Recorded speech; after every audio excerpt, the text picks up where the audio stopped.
Vamos dar continuidade, então, ao nosso simpósio. Vamos convidar o professor Dr. Aloysio Marque da Rocha. Ele é doutor em Ciências pelo INCOR, da Faculdade de Medicina da USP, e professor de Cardiologia da PUC de Campinas. Ele vai discutir com a gente a atualização no diagnóstico e tratamento da hipercolesterolemia familiar.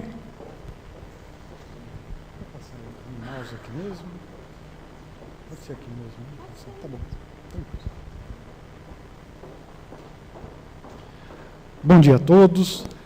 Eu gostaria de agradecer imensamente o convite da professora Vivian, da professora Maria Cristina para estar aqui presente, o suporte que a gente teve da Agerium Farmacêutica, mas que não houve nenhuma interferência na nossa apresentação.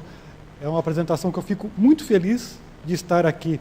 Embora hoje eu seja um filho da PUC, eu sou originalmente um filho da USP, do campus de São Paulo. Então, para mim é sempre muito agradável, muito reconfortante estar de volta à USP para poder conversar com vocês aqui.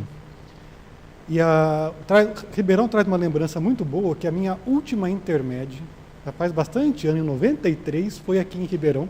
Creio que foi a última. Creio que depois disso não permitiram mais que houvesse, em virtude das famosas brigas que continuam existindo. Mas para mim é uma felicidade estar aqui com vocês em Ribeirão, para a gente conversar um pouquinho sobre uma outra doença rara, não tão rara assim. A gente vai ver que a gente tem muito desses pacientes circulando no nosso meio e que não são diagnosticados. E eu vou comentar sobre hipercolesterolemia familiar. Eu poderia sintetizar a minha aula dizendo que esses pacientes têm colesterol alto, com depósito em outros locais, que não só as artérias, têm depósitos extravasculares de colesterol e que têm uma herança familiar. Portanto, a história familiar desses pacientes é muito rica. Eu poderia já encerrar por aqui, a minha apresentação já estaria feita, mas vamos conversar um pouquinho para a gente identificar por que isso é importante, onde que a gente pode suspeitar e diagnosticar esses pacientes e, mais importante, começar o tratamento precocemente. Antes de começar a falar especificamente da hipercolesterolemia familiar, durante muitos anos se falou sobre a hipótese lipídica. Eu pus até aqui uma interrogação, porque hoje já não é mais hipótese, hoje é uma certeza. Há dados relevantes, robustos na literatura, que eu vou passar rapidamente aqui, que não existe mais essa hipótese lipídica. Sim, colesterol está associado ao aumento de risco cardiovascular e sua redução naqueles pacientes que têm indicação, obviamente, o impacto é muito efetivo. Ultimamente na mídia leiga principalmente, tem saído muitas coisas que estatina faz mal, que colesterol alto é bom, e isso não é bem o que a gente tem observado nas últimas décadas de estudos com uma população bastante grande.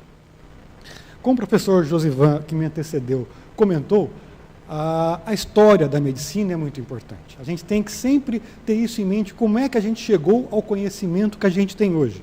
E essa hipótese, que sim, era uma hipótese há algum tempo atrás, há quase um século, a Carmilha notou a associação de doença arterial coronária nesses pacientes com hipercolesterolemia familiar, com HF, que tem níveis muito elevados, com doença cardiovascular. Isso começou, essa associação, há quase um século atrás.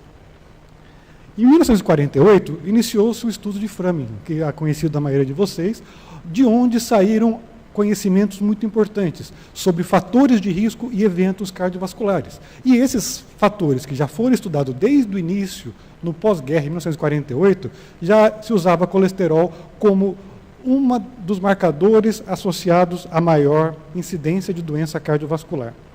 Em 58, um pouquinho depois, o Seven Country Studies mostrou que algumas populações têm mais doença cardiovascular do que outras. A população norte-americana, a população do norte da Europa, quando comparado a outras regiões no sul da Europa. E tudo isso começou-se a se juntar e investigar por que existe essa correlação.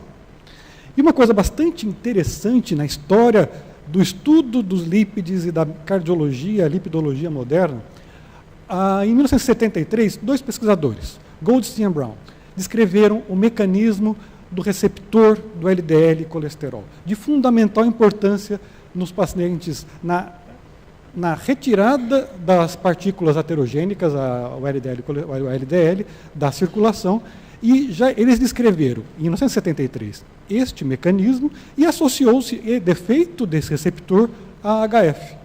E nessa época, eles já estimaram que a prevalência desses pacientes na população geral seria de mais ou menos de 1 para 500, com base nesta observação em 1973, que depois levou os dois a ganharem o Prêmio Nobel de Medicina pela importância dessa descoberta.